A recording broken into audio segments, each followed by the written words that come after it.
Hello, boys and girls, this is ImAnderZEL, of course, and welcome to another The SwedeBox. And first off, we got actually some really nice Tribes Ascend here of the new map, the new arena map. Some really nice gameplay for once. I actually get some kick-ass score, at least in my opinion. I'm not a really good Tribes player, so to say, sadly. But yeah, let's jump to the first email straight away, and it says, "Hello, or hey Anders, I wanted to thank you for all of your YouTube videos. Overall, I think it helped me become better Battlefield 3 player, and I appreciate the other games I do not usually play." Oh, I'm gonna guess you mean like Tribes Ascend and Minecraft and stuff like that. That's very nice, thank you. I wanted to ask what you think about the trend of publishers putting out launch day patches and DLC. For example, how Mass Effect 3 is putting out from Ashes pack 1 day of launch costing an extra $10, and if you want it included. I understand video games are getting more expensive to produce these days, but I feel a little taken advantage of when I have to pay extra for something I feel like should already been in the game. And yes, already there, you're right, it should be in the game. I think it's actually illegal to do that stuff. I was pretty pissed off after I bought it because I didn't know it. So yeah, I'm gonna keep reading. I know I don't have to buy it, but I feel like I feel like I may be missing out something on one of my favorite game series if I don't. However, I'm a fan of how BetaZ releases their DLC. Every few months or so they releases new content pack that feels more like a expansion I can play and have fun separately from the main game. Then after it all releases, pack the game and all DLC in one easy to buy GOTY retail package. Oh yeah, Game of the Year. Yeah, that's what you're talking about, Game of the Year. Maybe I'm spoiled for from previous games. Team Fortress 2 came out originally with the orange box, and for the first few years constantly made free new maps, weapons, game modes, and updates in general. Great for a poor bastard like me. I'd love to hear your opinion on the matter. Thanks for reading. Yeah, you're completely right. This is douchebaggery. I mean, this is... I'm pretty goddamn sure this is actually illegal to do, since I'm gonna explain it in a very, very simple way. I'm not super, like, I don't have super good knowledge about law and stuff like that. I just have basic knowledge of it, or maybe a bit more than most people. Never mind, fuck it. Basically, to sell DLC on the first day, that costs extra. I mean, it's cool if it's free, you give it to people, but if you sell DLC the first day of launch or the day after or 2 days after, that isn't just like skins or something like that, like something cosmetical, that means that they must have spent time when they made the game to actually make it, and it should be included. So it's exactly like you going to a bakery, buying a cake, when you open the box that says full cake or whole cake, you notice that there's a chunk missing, and you're asking the bakery like, what the hell is this? Yeah, you have to pay $10 extra to get this last piece. And you're like, wait, no, I'm not gonna do that, give me the extra piece. And they're gonna give you it, because otherwise you call the police. You can't do that with games, but that's exactly the same thing, because if it is... The thing with games is, big AAA titles, they usually take a year or more to develop, and probably like 3 weeks before they actually release the game, they have some time to basically make quick changes. Like, everybody that made the game is working basically on fixing problems and bugs before they send it to go gold. Basically, when I say go gold, that means that the game gets approved to be published, basically. Approved to be printed on a disc and sold in a store, basically, and sold on Steam and shit like that. Basically, they give it their approval, so to say. I think that's the easiest way to actually say it.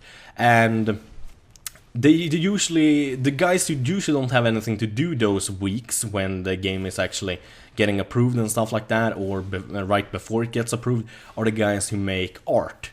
Basically, that makes the map basically makes textures, make sure how character looks like and stuff like that. So they usually have time to make extra stuff like extra skins and stuff like that. But you need coders to actually code extra levels, code extra character, and you need voice actors to make extra characters so they talk and stuff like that. And that's exactly what they did with Mass Effect.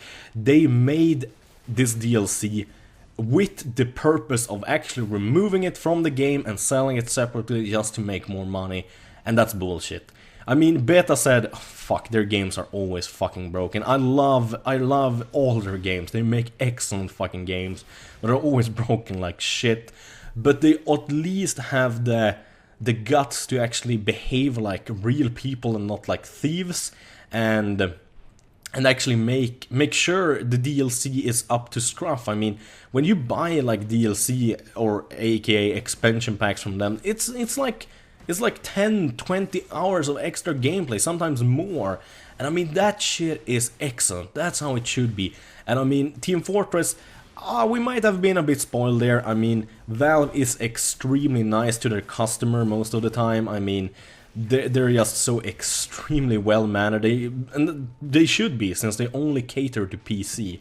And that's the thing, they only have PC, and PC guys usually read forums, they get angry more and stuff. Like console guys, I'm sorry guys, but you console guys, you never whine almost. You play the game, you buy the DLC, and you shut the fuck up, and that's what they want. If you don't complain, they don't got a problem, and they can just sell you and get away with crap like that. So I wish more people actually would play on PC, or that people on consoles actually would get involved more and like say, no, this shit isn't right. So you're completely right. I don't think they're even allowed to do that by law. But the thing is that video games are not really the same thing as like real stuff. So if you would go to the police, they would be like, nah, we have more important shit to do. But if you would get sold like a half a cake and you paid for a whole, you could go to the police and have them like arrested and shit.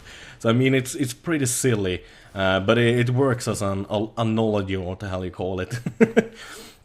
So yeah, to sum it up, you're completely right, and it's very bad. I wish EA would have done like with Battlefield. That was really good, because when you pre-ordered the game, you got back to Karkan for free, for God's sakes. I mean, that's the kind of stuff you want. So it's so weird that EA is like super nice and stuff like that when it comes to Battlefield, and then acts like douchebags when it comes to Mass Effect. I'm gonna guess there basically were other bosses that like made the decisions when it comes to Battlefield than when it comes to Battlefield, or Mass Effect, so to say. So yeah, let's have a look at the second email. Hello Anders, I've been wondering about this, and I want to know what you think. Oh yeah, I remember this one. This is a funny one. In school, there are lots of different groups of people. There are cool guys, nerds, the gangsters, the quiet guys, the outcast, and the futisar. Here in Stockholm. I don't really know how to translate futisar. That's a Swedish word. Basically means like teens who think they're grown up, or very, very silly and very childish. I don't know. It's kind of hard to explain. Fuck it. These are all the groups I've come across, and I don't think I what the heck? I did not read that well, I think. I don't think I really belong in any of them. So what I want to know is if you can relate to any of these groups, and if so, what is your honest opinion about them, and what group did you belong to? Thank you for reading, and hello brevlådan with friendly regards, Eric G. Thank you, Eric, for writing that. I don't know. There weren't really any groups in my school. We had like a few girl groups who were like it was mostly the pretty girls, but it was like weird groups. I don't know, so I can't really relate to that actually. I think it's kind of weird because I never really had something like that in school. But I'm gonna say I was like, oh god, what would I call myself? Maybe the quiet outcast. No, I had friends, but not that many. Like 3 or 4 that I actually hang out with. I wasn't very popular in school, at least not like in middle school and stuff like that. It was more in more in gymnasiet I kind of got a lot of friends and had a lot of fun and became popular, so to say. I was so yeah, maybe I would call myself the quiet outcast, maybe in middle school and during gymnasiet, or high school as we call it in Sweden, or maybe high school as you might call it in the Americas, or not you who wrote it, but never mind. I would call myself the popular party guy. I don't know, I think that's the best way of explaining it, and I don't really know if I have much more to say about that, to be honest. It's kind of a funny email, so I thought I just bring it because of that, and it was short and easy to read. So let's go to the third email. Hey Anders, my name is Leo, I'm from Germany, and I would like to ask you what kind of opinion you have on the whole internet gaming movie piracy, and especially the SOPA PIPA ACTA laws. I think the people who made them are really stupid, and something like this will never get through, and if you know what kind of attitude Sweden has against them, Leo. Sadly, Sweden is like trying to get not as bad laws, they're better written actually, the laws, but still like infringing on some privacy and stuff like that. And yeah, I would say overall the attitude against internet around the world is fairly bad right now. It seems like all of the big companies want to shut the internet down just because they don't want us to say and think like our own thoughts and stuff like that, because they want to have like monopoly on what we say and think and hear and stuff like that. I think it's mostly that, but also a lot of from the movie industry and a lot of from the music industry want to shut down sites like Pirate Bay, for example, just because there's so much money they lose of it. But the thing is that if Pirate Bay isn't really good, I mean, I've used Pirate Bay a lot of times. I'm not gonna lie to you guys. Of course, I use it sometimes. Never on games though, since yeah, I can't really afford to lose my YouTube account over something like that. So I can't play games I pirated. But sometimes I get a movie or something like that. I can admit to that. So,